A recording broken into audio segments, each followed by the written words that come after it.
Right, so guys, welcome back to another one of my videos today with me, of course, Ellis, and today we're looking at my new bike.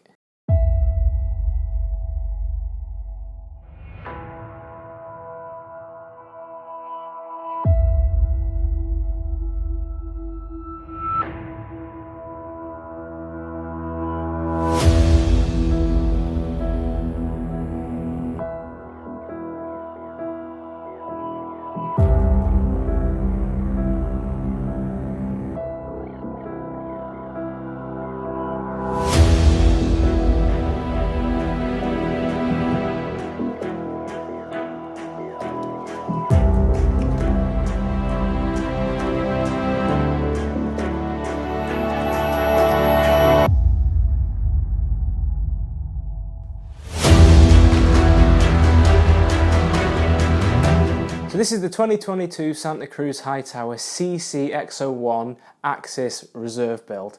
I think I got that right. So first off, I just want to apologise for the lack of videos over the last 4 months. I've been really busy sorting this bike out and waiting for it.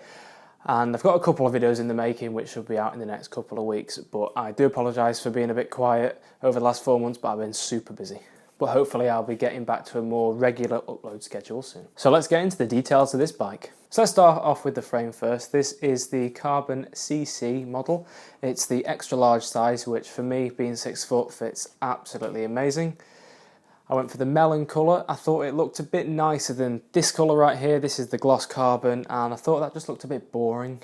It was a bit like my Boardman. It was just like a really dark grey with a blue accent colour on it. I just thought, I'm going to get something that's going to pop and look good and not get boring kind of thing. Beigey, browny, goldy decals on it, and I think that looks really nice. It really contrasts with the frame colour nicely. And I've got the full Invisi kit on this frame, so it covers the whole frame, and I've got it on the cranks and the full kit on the forks at the front. So next up, the wheels. So the wheels on this bike are the ones that come standard on the top end model. They are the 30mm wide reserve rims. So these are the full carbon rims, the ones from the Danny Mac video where he's going down the stairs on it and he breaks them, but hopefully I will not be breaking them. If I do, lifetime warranty. Absolutely amazing. So laced up on these wheels, I've got the i9 hubs, and they sound absolutely amazing.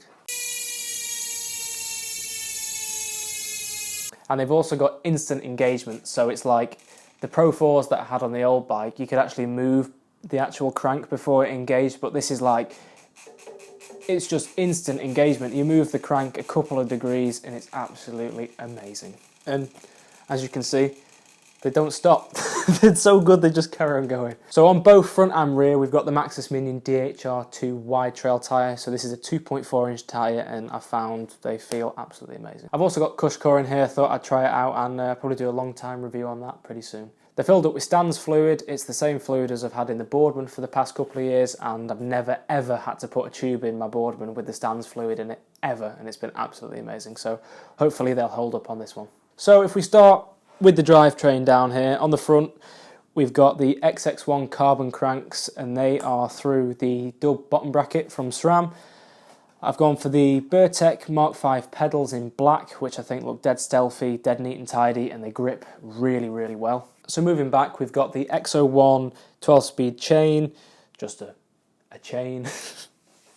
Moving back from that, we've got the SRAM X01 cassette on here. It's not the 10 to 52 tooth like the Boardman, it's only the 10 to 50 tooth with the 500% range, but I think with this bike being a kilo lighter than the Boardman, it won't really make a difference that I don't have that as big as range as the Boardman. I still think I'll be able to get up the same hills with it just because it's got the bigger wheels and, as I say, it's a kilo lighter. Plus this cassette is a lot lighter than that one because that is the GX cassette, so it's riveted together. The different cogs, this is actually made out of one solid piece and it's actually CNC machined, so it's a lot lighter. The derailleur on this is the SRAM X01 Axis derailleur, so this is the new electronic wireless shifting, so this is the one with the battery in it and everything that you pop in there, which I can actually see as being a good thing but as a bad thing, because you get to the bottom of your climb, you're with your mates, you go up to your mate's bike, you just nick that, you just put it in your pocket, they start pedaling and then they can't shift down. So yeah, I can see that going around quite a bit, but SRAM do make an actual cage that you can put over it to stop things like that from happening, but still, it'd be quite funny to do that to a mate's bike. So this has got the actual protection on it, so if something hits it like that, nice and hard on the side of it. So if something hits it, it makes that noise.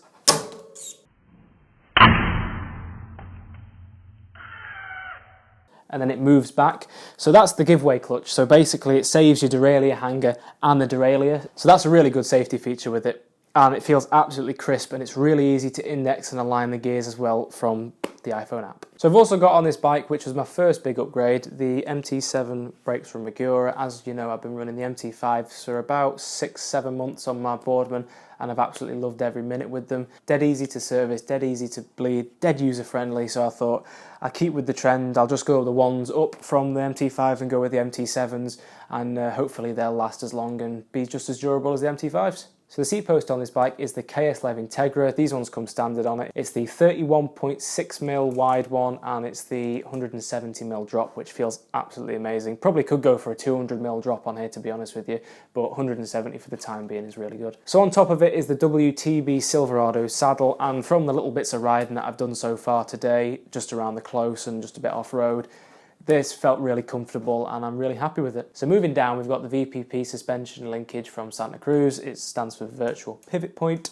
It makes it really nice to climb and really nice to descend at the same time without having to adjust any settings. So the shock on this bike is the RockShox Super Deluxe Ultimate shock on it. It is 145 travel, and there's tons and absolutely tons of adjustments that you can do to it. The fork at the front is the Fox 36 with the Grip 2 damper in. That's 150mm, but I might ramp that up to 160 depending on how I get along with the 150. As you probably already know, it's a boost bike, so at the back we've got 148mm wide spacing, and at the front we've got 110 spacing. So moving up from the forks, we've got a Hope headset. Feels absolutely amazing, and it's Hope, so it'll last forever because they're made in England, so they know what the English weather's like. So it feels absolutely amazing. It's currently got some carbon spacers on, which I think look really neat, and then the Burtex stem. On the Burtex stem, they've got the standard carbon bars from Santa Cruz. I've cut them down from 800 to 780s because I find that 780s is quite a nice size for me. That's what I've got on the Boardman, so hopefully I'll get along with them nice on this. And then on the sides, we've got the standard Santa Cruz grips. And I've also got a little bottle cage on here, which is the Fidlock bottle cage, the little magnetic one. Saw it on Seth's Bike Hacks maybe a year ago, thought it was absolutely amazing, so had to get myself one. So I hope you've enjoyed today's video, and I hope you've enjoyed looking at this bike. It's no way boasting, showing off that I've got this bike. I'm just going through the specs on it.